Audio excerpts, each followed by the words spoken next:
عدنا والعود أحمد. مباراة الاتحاد والجزيرة في ملحق دوري أبطال آسيا للنخبة اليوم الساعة 7 مساء في الإمارات، في ملعب محمد بن زايد. يا جماعة الخير، قبل كل شيء، قبل أن نتكلم عن المباراة، قبل أن نتكلم عن الغيابات، قبل أن نتكلم عن التحليلات والأشياء دي، عزيزي الاتحاد وعزيزتي الاتحادية، اكتبوا لي في الكومنت تتوقعوا مين يفوز في هذه المباراة، لأنه توقعاتكم تهمني. أبي واحد كذا يعطيني توقع رقمي، يقول لا الاتحاد بيفوز، يقول لي لا الجزيرة الإماراتي بتفوز. أعطوني توقعاتكم في الكومنت. قبل أكمل، أتمنى من الشخص ضايفني على تيك توك وفي منصة أخرى يضيفني في قناتي على البرنامج الأحمر. نبى نوصل 6000 مشترك بأسرع وقت، الرابط في البايو. يعني أنا بالنسبة لي المدربين صراحة ما في تكافؤ بينهم، لأنه في مدرب بدأ مسيرته قبل كم سنة، اللي هو مدرب الاتحاد يانز فيسينغ، يعني ما عنده خبرة مثل مدرب الجزيرة الإماراتي اللي هو المدرب كوزمن. لكن هذه مباراة مدربين يا جماعة الخير، اللي ينزل بالتشكيلة الكويسة وبالأسماء الكويسة ويعرف يسوي تدوير بين اللعيبة هو اللي راح يفوز. اللي يعرف يستحوذ ويمسك كرة كثير هو اللي يعرف يفوز. اللي يعرف يستفيد من أخطاء المدافعين أو من أخطاء الخصم هو اللي راح يفوز. فهذه مباراة مهمة للمدربين الصراحة. يعني كوزمن يوم جاء نادي الجزيرة الإماراتي دعم فريقه يا جماعة الخير. على حسب الأخبار اللي سمعت أتوقع تعاقدوا مع 11 لاعب أو 14 لاعب، إذا أنا غلطان اكتبوا لي في الكومنت. تعاقد أتوقع مع حارس تركي واسمين من الدوري التركي، كلهم أتراك وكلهم يعتبروا من الأفضل اللعيبة في الأتراك أو في دولة تركيا. ما شاء الله تبارك الله قاعد يدعم. إحنا ما تعاقدنا إلا مع 3 صفقات. فأنا أشوف إنه كوزمن عناصريا يعني افضل من الاتحاد. ليش؟ لانه دعم، عنده اكثر من مهاجم، عنده اكثر من صانع لعب، عنده اكثر من مدافع، فمرتاح. اما في الناحيه الثانيه يانز فيسينغ المدرب الالماني الجديد اللي حاليا صراحه طموحه ما هو مثل اول يوم جاء. طموحه اول يوم جاء كان جدا عالي، وكان يبغى يفوز وكان يبغى يسوي يسوي يسوي يسوي. لكن لما عسكر مع الفريق وعسكر مع نادي الاتحاد، عرف ان نادي الاتحاد يحتاج اشياء كثيره، يحتاج تغيير جذري، يحتاج انه نضخ دماء جديده في النادي. اوكي، نحتاج تغيير لعيبه يا جماعه الخير، من مهاجمين، من حراس، من اظهره. الى الان تم التعاقد مع 3 لعيبه، لاعبين محليين وواحد اجنبي يلعب في الدوري او كان يلعب في الدوري الاسباني في نادي الميريا في الدرجه الاولى. فصعب نقول انه يانز فيسينغ راح يكون افضل من كوزمن مدرب الجزيره الاماراتي. طبعا هذه غيابات الفريق عن لقاء الجزيرة في بطولة النخبة الآسيوية في ملحق دوري أبطال آسيا للنخبة. عندك سعد الموسى طبعا إصابة، عندك روجر فرنانديز رباط صليبي، محمد دومبي رجع من إصابة الرباط الصليبي، راح يرجع قريب إن شاء الله بعد كم شهر، لكن راح يكون غايب عن مباراة اليوم. أحمد شراحيلي رجعت له الإصابة القديمة. عبد الرحمن العبود أتوقع يعاني من آلام في الركبة. مهند شنقيطي راح يغيب اليوم، لا حول ولا قوة بالله، مع انه انا كنت اظن انه مهند شنقيطي راح يلعب، وحامد الغامدي راح يغيب بسبب الرباط الصليبي. كثرة الإصابات عندنا أقسم بالله يا جماعة الخير، ما تدري هل هو من الجهاز الطبي اللي عندنا، ما تدري ما في إعداد كويس للعيبة في المعسكر، ما ندري. طبعا بحسب الرياضية المدرب يانز فيسينغ الألماني الجديد لنادي الاتحاد درب بعض اللعيبة على ركلات الترجيح، وقال إنه فلان وفلان وفلان هم اللي يشوتوا ركلات الترجيح بدون ذكر أسماء.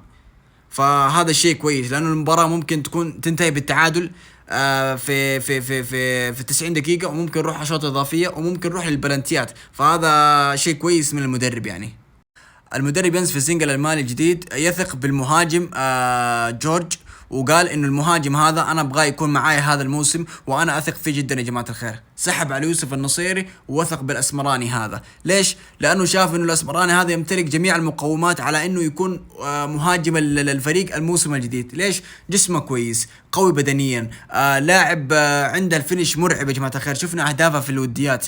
طبعا لا ما بنحكم عليه في الوديات، نبغى نحكم عليه ان شاء الله في الدوري في المباريات الرسمية، نشوف هل هو أفضل من الوديات. وعلى كلام المدرب ما نشوف، يعني المدرب أبخص، يعني المدرب عنده نظرة، فنشوف. يعني يمكن اللاعب كويس، يمكن اللاعب احنا ظلمناه، وبالفعل احنا ظلمناه. يعني حتى لو مو كويس الموسم الماضي ما لعبناه يا جماعة الخير، ما نزل إلا في كم مباراة، وحتى أتوقع نزل 20 دقيقة 30 دقيقة نص ساعة يعني. فلازم نعطي المهاجم هذا فرصة انه يلعب، ولو استمر المدرب راح يعطيه دقائق اضافية. مع انه في انديه كثير تبى تتعاقد معاه زي قنوة، زي نادي اشبيلية، في انديه من ايطاليا، انديه من الدوري الانجليزي، يعني عندك جلطة سراي، النادي التركي، كثير من الانديه يبغوا يتعاقدوا مع اللاعب، لكن المدرب قرر اعطاه فرصة. عزيزي الاتحادي، انت مدرب نادي الاتحاد، اوكي، تفضل مين يكون مهاجمك اليوم امام نادي الجزيرة الاماراتي في ملحق دوري ابطال اسيا للنخبة اليوم؟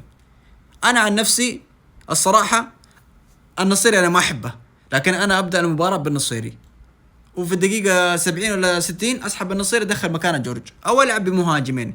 يعني ما نشوف تشكيلة المدرب شلون حتكون، وبعد ايش نقرر. بس انت اكتب لي في الكومنت عزيزي الاتحادي او عزيزي الاتحادية، تفضل مين يكون مهاجمك في هذه المباراة. رجعت المفاوضات مع خالد الغنام، هذا الكلام بحسب صحيفة الشرق الأوسط. شيء طبيعي يا جماعة الخير ترجع المفاوضات، لأنه إحنا ما عندنا لعيبة محليين. فيصل الغامدي طالع، عبد الرحمن العبود مدري عقليته، ما ودي والله أقول كلام غلط، تعرفوا عقلية عبد الرحمن العبود. مروان الصحفي ما هو ذاك اللاعب اللي تعتمد عليه. عندك أحمد الغامدي لاعب مزاجي، فأنت تحتاج لاعب مثلا بديل لبرجوين، ولا بديل لموسى ديابي. تحتاج لاعب هجوميا يفيدك. فانا اشوف خالد الغنام من افضل الخيارات حاليا المحليه، لانه ما شاء الله الموسم الماضي يعني ارقامه تثبت كل شيء، انه كان افضل لاعب هجوميا، كلاعب محلي كان افضل لاعب هجوميا الصراحه. فلا تستغربوا اذا رجعت المفاوضات. يقولون نادي جيرونا الاسباني راح يحسم انتقال اللاعب اوناي هرنانديز الى صفوفه. راح يكون الوضع او راح يكون الانتقال على سبيل الاعاره مع حقيه الشراء يا جماعه الخير. والله اذا راح كويس الله يوفقه، مع انه انا صراحه كنت اتمنى تواجده يفيدنا، لكن اذا راح الله يوفقه. نادي الاتحاد او هاشتاج نادي الاتحاد الاول في المملكه العربيه السعوديه، والاول عربيا، وثالث عالميا يا جماعه الخير، عشان تعرفوا قوه جماهير نادي الاتحاد.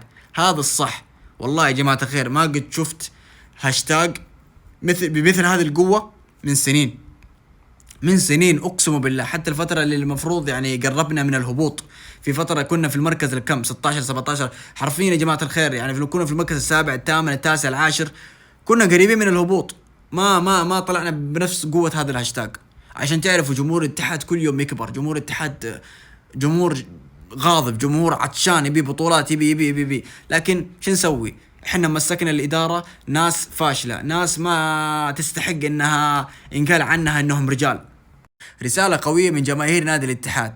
عدد التذاكر المباعه لمباراه الخلود، اول مباريات الدوري لنادي الاتحاد، تم طرح التذاكر، لكن عدد التذاكر التي تم بيعها لم تتجاوز 2000 تذكره. عشان تعرفوا قد ايش جمهور الاتحاد زعلان. نبي صفقات يا ناس، نبي لعيبه، نبي الاداره تطلع وتتكلم وتاخذ وتعطي مع الجمهور. اما السكوت هذا ما يفيد احد. طيب نتكلم على موضوع تيشيرت نادي الاتحاد. هذا قميص نادي الاتحاد الاحتياطي، والله شكرا. والله انا لو بقيمه 8 من 10 حرفيا. ممكن الناس تقيمه 10 من 10، انا قيمه 8 من 10. تيشيرت جدا حلو، مع انهم فاتحين سالفه في نص التيشيرت، لكن شكرا والله شكرا. التيشيرت حلو، لونه حلو. شفته على مين؟ على فارس عابدي يا جماعة الخير. والله التيشيرت بطل يا ناس. شكلي بشتريه. انا بسحب على التيشيرت الاساسي وبشتري التيشيرت الاحتياطي هذا.